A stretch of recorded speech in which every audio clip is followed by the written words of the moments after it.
Episode के starting में हमें पास्ट का सीन दिखाया जाता है जहां राजा जंगल में जलपरी को ढूंढ रहा होता है। तभी राजा को वहां अपना दोस्त जख्मी हालत में बेहोश पड़ा हुआ मिलता है। वो उसे वैद्य जी के पास इलाज करवाने लेकर जाता है। वहां वो राजा को बताते हैं कि उनके दोस्त को बेहोश हो जाने के बाद भी बहुत मारा है और अगर इनका इलाज जल्द से नहीं हुआ तो इनकी मौत भी हो सकती है। राजा सोचता है कि मेरे दोस्त ने मेरी मोहब्बत को बचाने के लिए अपनी जान जोखिम में डाल दी। उधर जलपरी को पकड़ने मुखिया के आदमी पहुंच जाते हैं और जलपरी को पकड़ लेते हैं। अब राजा को मुखिया की नीयत के बारे में पता चल चुका था, इसीलिए वो उसके खिलाफ सारे सबूत इकट्ठे करके उसे पकड़ लेता है। मुखिया की पत्नी को भी पकड़ लिया जाता है। राजा उसके गले पर तलवार रखकर जलपरी के बारे में पूछता है। तभी वो एक कमरे की ओर इशारा करती है। राजा जब उस कमरे में जाता है तो वहाँ बेहोश पड़ी हुई जलपरी को देखकर चौंक जाता है, क्योंकि जलपरी को रस्सी से बांधकर रखा हुआ था और उसके शरीर पर बहुत सारे चोट के निशान भी थे और उसके पास में ढेर सारी मोतियां भी थी। दरअसल वो मोतियां जलपरी को रुलाकर उसके आंसू के होते हैं, जिससे मुखिया की पत्नी बेचकर अमीर बनना चाहती थी। अब मुखिया की पत्नी वहां सभी लोगों से चिल्लाकर कहती है कि देखो, राजा इस खूनी जलपरी को बचा रहा है और इससे हमारे गाँव में तबाही आएगी। तभी राजा लोगों का ध्यान भटकाने के लिए वो सारे मोती वहाँ फेंक देता है, जिससे लोग उसे इकट्ठा करने में लग जाते हैं और फिर राजा जलपरी को उठाकर वहाँ से ले जाता है। वो जलपरी से कहता है कि मुझे माफ़ कर देना, ये सब मेरी वजह से हुआ है। वो उसे ये भी कहता है कि मैंने एक ख्वाब देखा, उसमें हमारा फिर से जन्म हुआ और हम दोनों फिर से मिले। तुम मुझसे मिलने दूर समंदर से आई थी। अब हमें प्रेजेंट का सीन दिखाया जाता है जहाँ पर जुन शिमचियोंग को आई लव यू कहता है। शिमचियोंग उसे कहती है, क्या तुम मेरे हो गए? क्या तुमने हार मान ली? और हंसने लगती है। वो कहती है कि पहली बर्फबारी में तो मुझे हार माननी थी। जुन कहता है कि क्या तुम पागल हो गई हो? तो शिमचियोंग कहती है कि लेकिन मुझे तो किसी ने बताया था कि इसी को प्यार कहते हैं। वो पूछता है कि आखिर कौन है वो? शिमचियोंग जुन के बारे में सोचकर कहती है कि वो बहुत अच्छा इंसान है और उसने मेरा बहुत ध्यान रखा। फिर जुन पूछता है कि क्या वो लड़का था? शिमचियोंग कहती है कि हाँ। अब जुन खुद से ही जेलस हो रहा था और कहता है कि कोई पागल ही होगा, तुम्हें ऐसे लड़कों से दूर रहना चाहिए। लेकिन शिमचियोंग कहती है, तुम उसे बुरा क्यों कह रहे हो? वो एक बहुत अच्छा इंसान है। जुन कहता है कि फिर उसी के पास चली जाओ, यहाँ मेरे साथ क्या कर रही हो? और मैंने सिर्फ कुछ जानने के लिए ही तुमसे आई लव यू कहा था, तुम मुझे गलत समझ रही हो। फिर शिमचियोंग जुन से आई लव यू कह देती है। जुन कहता है कि बस करो, अब पागल हो गई हो क्या? अब जुन और शिमचियोंग घर आते हैं।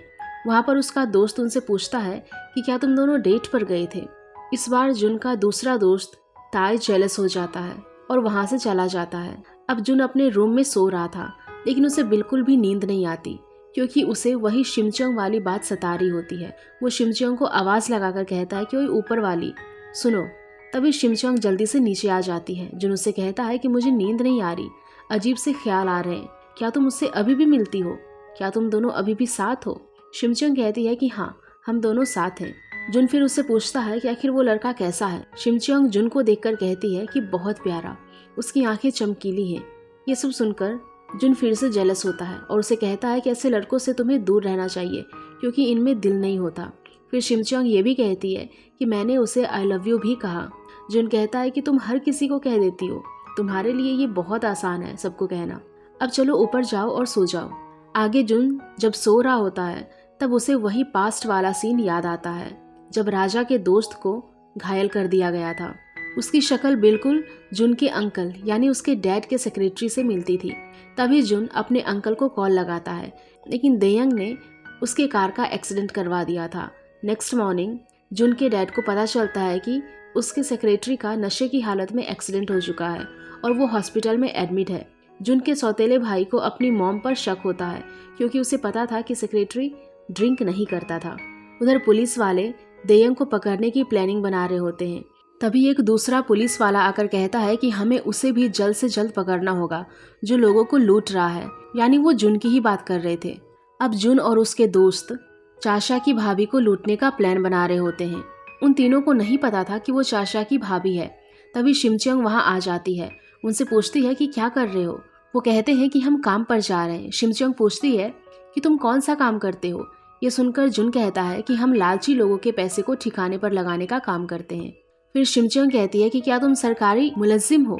जुन कहता है कि नहीं, हम वो नहीं हैं, हमारे काम का तरीका कुछ अलग है। फिर वो खुश हो जाती है और कहती है कि यानी कि तुम सरकारी मुलजिम से भी अच्छा काम करते हो, और फिर वहाँ से चली जाती है। अब उन तीनों के जाने के बाद शिमचोंग भी घर से निकल जाती है। बाहर देयंग होता है और वो उसका पीछा करता है, लेकिन तभी पुलिस देयंग को ढूंढते ढूंढते वहाँ आ जाती है और उसे देख लेती है। लेकिन देयंग पुलिस वालों को चकमा देकर वहाँ से भाग निकलता है। अब शिमचोंग उसी ट्रैश बॉक्स में से अपने लिए कपड़े निकाल रही होती है। तभी वो देखती है कि वही छोटी सी लड़की जिसने शिमचोंग की पहले हेल्प करी थी, उसे दूसरी लड़कियां बुली कर रही होती है। शिमचोंग वहां जाकर उस बच्ची को समझाती है और कहती है कि अपने दोस्त को ऐसे बुली नहीं करते। अब वो बच्ची रोते रोते अपने मॉम के पास जाती है। उसकी मॉम चाशा की भाभी यानी जिंजू होती है। उधर शिमचोंग और वो छोटी बच्ची एक शॉप पर साथ होते हैं। वो बच्ची बताती है कि उसके मॉम डैड का डिवोर्स हो चुका है। तभी जिंजू अपनी बेटी के साथ वहां आ जाती है। जिंजू शिमचोंग का लुक देखती है और देखते ही रह जाती है। शिमचोंग बहुत सुंदर लग रही थी। वो सोचती है कि आखिर इसने कौन से सैलून में हेयर बनवाया है। फिर वो उसकी ड्रेसिंग सेंस देखती है। शिमचोंग ने अलग अलग कपड़े पहने थे, लेकिन फिर भी वो उसके ऊपर बहुत सूट कर रहे थे, और उसके शूज भी देखती है। फिर जुन शिमचोंग से पूछती है, आखिर तुमने मेरी बेटी को मारा क्यों? वो कहती है कि मैंने मारा नहीं, बस इसे समझाया क्योंकि मैं दोस्त हूँ। फिर जाते टाइम जिंजू से रहा नहीं जाता और वो शिमचोंग से पूछती है, आखिर तुम कौन से पार्लर में जाती हो? मुझे सच बताना, ये मत कहना कि ये तुम्हारी नेचुरल स्किन है। जिस पर शिमचोंग ये कहकर चली जाती है कि मेरा पार्लर सियोल में नहीं, बहुत दूर है। अब जुन और उसके दोस्तों का जिंजू को लूटने का प्लान फ्लॉप हो चुका था, इसीलिए वो वहाँ से चले जाते हैं। जुन का एक दोस्त अपने दूसरे किसी काम से चला जाता है और जुन और ताय एक साथ कार में जाते हैं। तभी वहाँ जुन की मॉम अपने बेटे जुन को देख लेती है, लेकिन वो उसे आवाज़ लगाए इससे पहले ही जुन वहाँ से निकल जाता है। उसकी मॉम को पूरा भरोसा हो गया था कि ये मेरा बेटा जुन ही है। अब कार में जाते टाइम जुन ताय से पूछता है कि तुम इतने टैलेंटेड हो, आखिर तुम हमारे साथ क्यों काम कर रहे हो? ताय कहता है कि देखो तो कौन पूछ रहा है, आखिर तुम ये सब काम क्यों कर रहे हो? फिर जुन उसे अपने पास्ट की स्टोरी बताता है। जब वो अपनी मॉम की तलाश कर रहा होता है, तभी नामदू एक फर्जी डिटेक्टिव बनकर उसके पास से उसके पैसे लूटकर चला जाता है। बहुत दिनों बाद जुन उसे ढूंढ लेता है और वो उसे कहता है कि ऐसे गरीबों को लूटने से अच्छा तुम्हें अमीरों को लूटना चाहिए, वो लोग तो पुलिस कंप्लेन भी नहीं करते हैं। जुन की ये बात सुनकर नामदू से कहता है कि क्यों ना तुम भी मेरे प्लान में ज्वाइन हो जाओ। इसी तरह वो दोनों दोस्त बन जाते हैं और अमीर लोगों को लूटना स्टार्ट कर देते हैं। लेकिन जुन कहता है कि मैं ये काम तब तक करूँगा जब तक मुझे मेरी माँ नहीं मिल जाती और इतने पैसे नहीं मिल जाते कि मैं उनके लिए एक घर खरीद सकूं। लेकिन अफसोस जुन के पास आज घर और पैसे बहुत सारे थे, लेकिन उसकी माँ उसके पास नहीं थी। अब जुन का दोस्त शिमचोंग का एक्सरे लेकर हॉस्पिटल जाता है, जहाँ उसे पता चलता है कि शिमचोंग को जो फ्रैक्चर हुआ था उसे कम से कम ठीक होने में 1 महीना लगता है, लेकिन शिमचोंग का वो फ्रैक्चर 1 ही दिन में ठीक हो गया। इस बात से उसका दोस्त भी बहुत शौक में था। अब वो ये बात चाशा को जाकर बताता है। चाशा कहती है कि कहीं वो लड़की ज़ॉम्बी तो नहीं है। तभी चाशा को अपने ऑफिस से कॉल आता है और वो एक नाम लेती है, किम दाम रियोंग।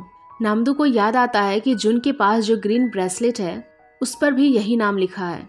फिर चाशा नामदू से ये कहकर चली जाती है कि उस लड़की पर नजर रखना। आगे शिमचोंग एक तालाब के पास होती है और उसमें कूदने वाली होती है, लेकिन तभी एक आदमी वहां आ जाता है और उसे बचा लेता है। जब वो दोनों एक दूसरे को देखते हैं तो शॉक हो जाते हैं, क्योंकि वो आदमी भी एक मेल मरमेड था। अब वो शिमचोंग को अपने साथ ले जाता है। वो उसे कहता है कि मैंने सोचा नहीं था कि मैं यहाँ ज़मीन पर किसी जलपरी से मिलूंगा। फिर वो उसे पूछता है कि आखिर तुम वहाँ क्या कर रही थी? शिमचोंग उसे बताती है कि उसे भूख लगी थी और उसके पास पैसे भी नहीं थे, इसीलिए वो पानी में कूदकर मछलियाँ खाने जा रही थी। ये सुनकर मेल मरमेड कहता है कि तुम्हें तो यहाँ के बारे में कुछ भी नहीं पता है।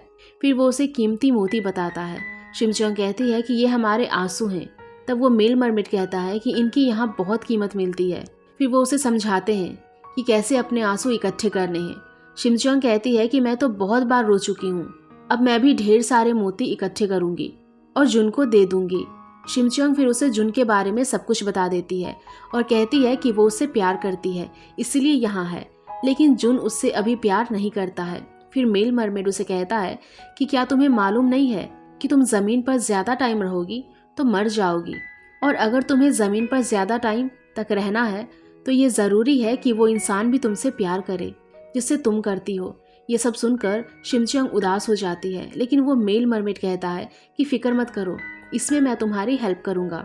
अब वो उसे ये भी बताता है कि वो भी एक लड़की से प्यार करता है और इसीलिए वो यहाँ पर आया था, लेकिन जब उस लड़की को उसकी सच्चाई के बारे में पता चला तो उसने उसे छोड़ दिया। वो शिमचोंग से कहता है कि तुम्हें भी ध्यान रखना चाहिए कि जुन को तुम्हारे बारे में सच पता ना चले, वरना वो भी तुम्हें छोड़ देगा। अब वो कहता है कि इसके लिए चलो हमें सबसे पहले तुम्हारा मेकओवर करना होगा और हमें पैसों की ज़रूरत होगी। इसीलिए वो दोनों इमोशनल ड्रामा देखते हैं और अपने आंसू को इकट्ठा करते हैं। अब आगे शिमचोंग और वो मेल मरमेड ढेर सारी शॉपिंग करके अच्छे कपड़े पहनकर जुन के घर आते हैं। वो जुन से कहता है कि मेरा नाम यू जंग हुन है, मैं मेरी दोस्त को छोड़ने आया हूँ और इसका ध्यान रखना। अब वो दोनों एक दूसरे के साथ फ्लर्ट करना चालू कर देते हैं, जिसे देखकर जुन जेलस होता है और शिमचोंग को घर के अंदर भेजकर जोर से दरवाज़ा बंद कर देता है। अब नाइट में जुन सो रहा होता है और उसका वो दोस्त वो ग्रीन ब्रेसलेट चुराने आता है, लेकिन जुन को पता चल जाता है। वो उसे कहता है कि मैंने ये इसीलिए संभाल के रखा हुआ है ताकि शिमचोंग जब यहाँ से वापस जाएगी तो मैं उसे ये लौटा दूंगा। उसे ये सारी बातें सुनकर उसका दोस्त कहता है कि आखिर तुम्हें क्या हो गया है, तुम कब से इतने शरीफ बन गए।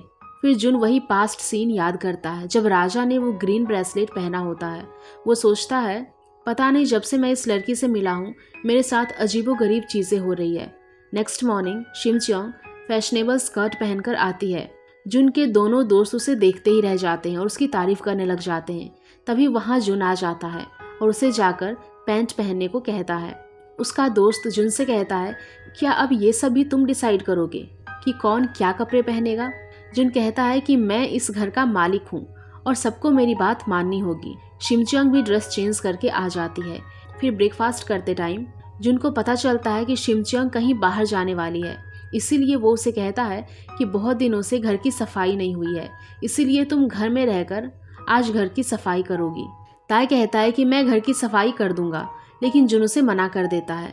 अब जुन और उसके दोनों दोस्त अपने काम के लिए जाते हैं। जुन अपना फ़ोन घर में ही भूल जाता है, इसीलिए वो उसे लेने फिर से घर आ जाता है, पर शिमचोंग सफाई कर ही रही होती है। सफाई करते करते उसे स्विमिंग पूल में तैरने का मन करता है और वो जलपरी बनकर तैरने लगती है। फिर शिमचोंग को उसके मेल फ्रेंड की बात याद आती है कि उसकी सच्चाई पता चलने पर उसके प्यार ने उसे छोड़ दिया। अब जुन वहाँ आ जाता है, शिमचोंग को स्विमिंग पूल में देख लेता है। शिमचोंग को लगता है कि अब उसका सच सामने आ जाएगा, लेकिन जुन उसे थोड़ा ही देख पाता है। फिर शिमचोंग उसे वहाँ से जाने को कहती है। इतनी ही देर में वो कपड़े पहनकर बाहर आ जाती है। फिर जुन उसे डांटने लग जाता है कि तुम इतनी लापरवाह कैसे हो सकती हो, इस घर में सिर्फ मर्द ही रहते हैं, तुम्हें ध्यान रखना चाहिए था। अब जुन उसके दोनों दोस्तों को जाकर कहता है कि अब तुम जब भी घर आओगे तो डोरबेल बजा कर ही आना, और ये कहते हुए अंदर आओगे कि मैं घर आ गया हूँ। आगे शिमचोंग अपने मेल मरमेड फ्रेंड जंगहुन से मिलने जाती है। वो उसे बताती है कि आज उसका सच जुन के सामने आने ही वाला था, लेकिन वो बच गई। जुन कहता है कि तुम्हें ध्यान रखना चाहिए था। फिर उसे ये भी बताता है कि इंसान बहुत झूठे होते हैं, अगर कोई तुमसे झूठ बोल रहा होगा तो वो इंसान तुमसे अपनी नज़रें नहीं मिला पाएगा। हकलाने लगेगा, अपने कानों पर हाथ लगाने लगता है और अपने हाथों को बांध लेता है। अब जुन चाशा से मिलने जाता है। वो उसे कहता है कि उसके दोस्त ने कहा है कि तुम किसी चीज़ पर रिसर्च कर रही हो। चाशा कहती है कि हाँ, हमें बहुत पुराना शिप मिला है। अब चाशा उसे लेबोरेटरी लेकर जाती है, जहाँ पर उसे वही पॉट दिखती है जिस पर इंसान और जलपरी की किस करती हुई तस्वीर है। अब जुन जब उस पॉट को गौर से देखता है तो उसे वही पुरानी स्पेन की धुंधली धुंधली बातें याद आती है। जुन अपनी ये याददाश्त वाली प्रॉब्लम डॉक्टर के पास लेकर जाता है। वो डॉक्टर से कहता है कि जब से स्पेन गया था तो मुझे वहाँ की मेमोरीज याद नहीं है और मुझे अजीब अजीब से ख्वाब आते हैं।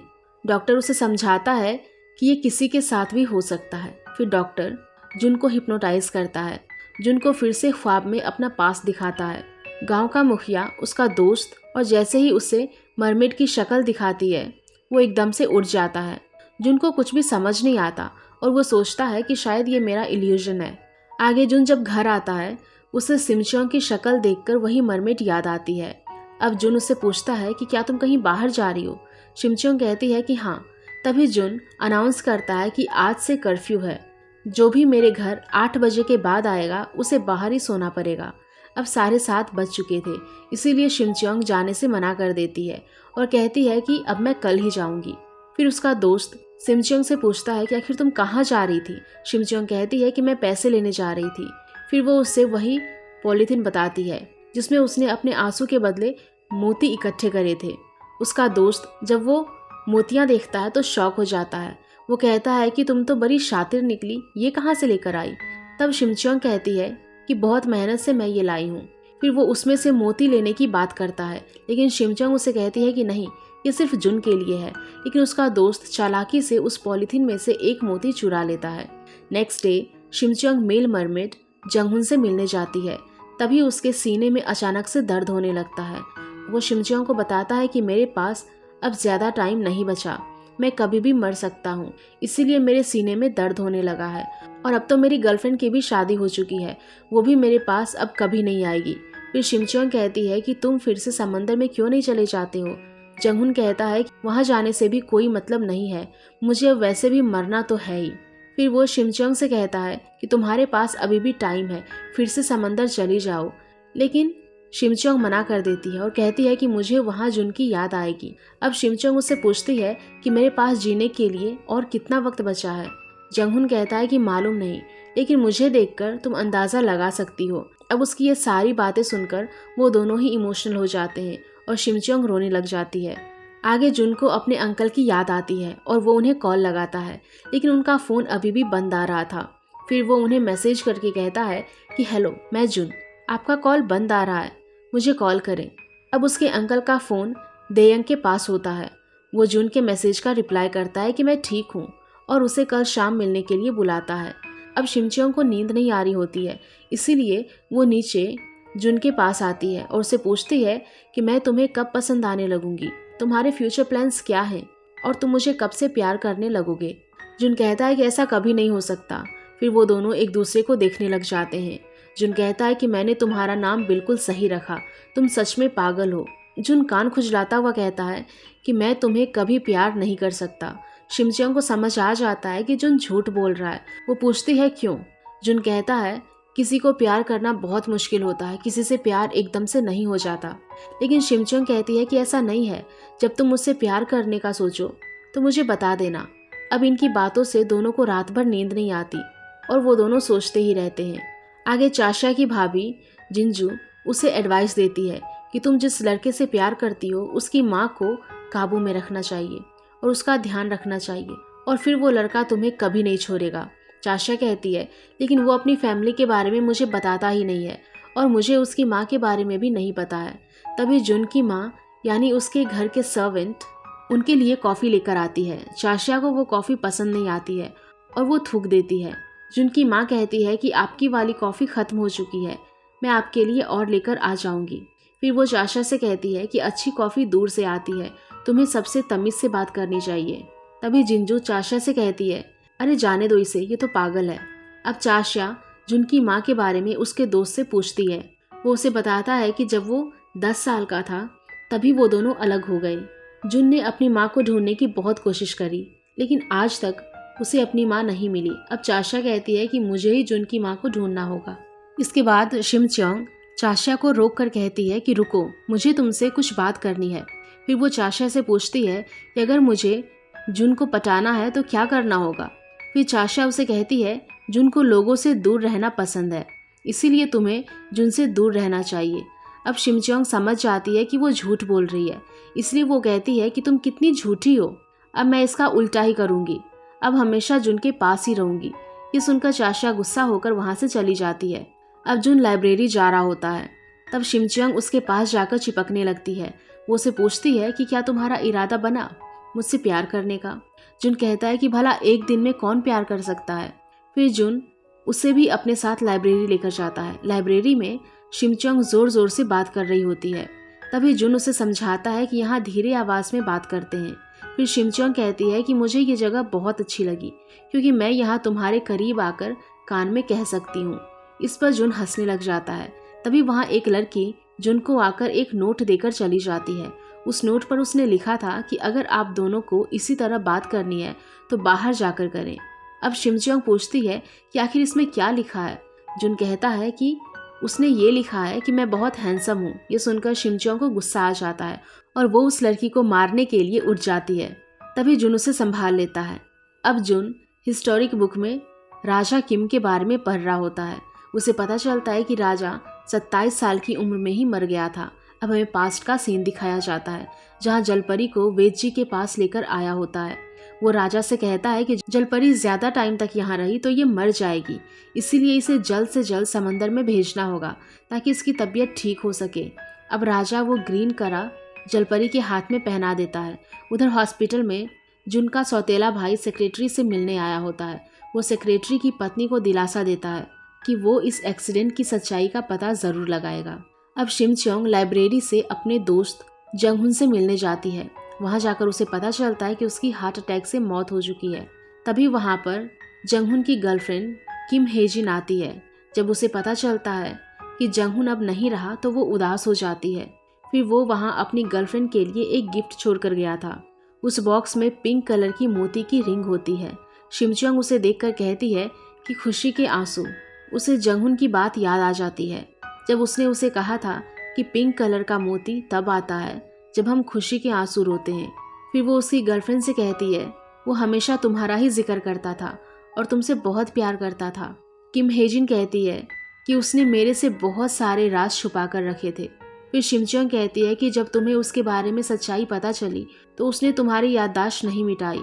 वो नहीं चाहता था कि तुम दोनों की अच्छी यादें भी मिट जाए। अब किम हेजिन उसकी यादों में इमोशनल होकर रोने लग जाती है और शिमचोंग को भी बहुत दुख होता है। वो भी उदास हो जाती है। आगे जुन को देयंग उसका अंकल बनकर मैसेज करता है और एक जगह पर बुलाता है। जुन उस जगह पर आता है और वो जगह बहुत पुरानी होती है। वो अपने अंकल को ढूंढने के लिए उन्हें कॉल लगाता है। तभी उसे शिमचोंग का कॉल आता है। वो उसे मिलने के लिए बुलाती है और कहती है कि मेरी तबीयत सही नहीं है। तभी वहाँ पीछे से देयंग आ जाता है। वो अपनी शक्ल नहीं दिखाता, लेकिन जुन उसे देखकर समझ जाता है कि ये वही है जो कई दिनों से उसका पीछा कर रहा था। फिर वो उसे अपने अंकल के बारे में पूछने लगता है, लेकिन देयंग उस पर अटैक करने लग जाता है। उन दोनों के बीच में हाथापाई होने लगती है। जब जुन उसकी शक्ल देखता है तो उसे वही गांव के मुखिया की शक्ल याद आ जाती है। फिर जैसे ही देयंग उसे जान से मारने वाला होता है, पुलिस की गाड़ियां वहां आ जाती है और डर के मारे देयंग वहां से भाग जाता है। दरअसल वो नकली पुलिस की गाड़ियां होती है जो जुन के दोस्त ने ही भेजी थी।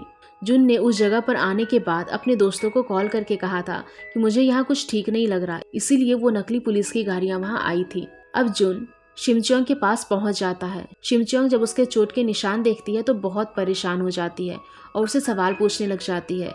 जुन भी उसे पूछता है कि आखिर तुम्हें क्या हुआ और उसका फीवर चेक करने लगता है। फिर शिमचोंग उसे कहती है कि मैं चाह कर भी तुम्हें कुछ नहीं बता सकती, लेकिन मैं ये नहीं चाहती कि तुम्हें चोट लगे, तुम बीमार पड़ जाओ और जख्मी हो जाओ।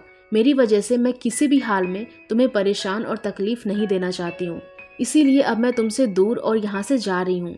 अब जुन उसे कहता है कि तुमने मुझसे पूछा था ना प्यार करने के बारे में, मैंने इरादा कर लिया और अब तुम यहाँ से मत जाओ। आगे हमें फिर से पास्ट का सीन दिखाया जाता है जहाँ राजा जख्मी जलपरी के हाथ पकड़े हुए बैठा है। जब जलपरी को होश आता है तो वो राजा से कहती है कि मुझे अब फिर से समंदर में लौटना होगा और यही एक रास्ता है जिससे हम दोनों जिंदा रह सकते हैं और पहले की तरह मैं तुम्हारे याददाश्त मिटा दूंगी, लेकिन मैं हमेशा तुमसे ही प्यार करूंगी।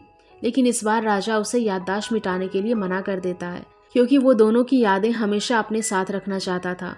फिर राजा और जलपरी दोनों एक दूसरे को किस करते हैं और इसी के साथ ये एपिसोड यहीं पर ख़त्म हो जाता है।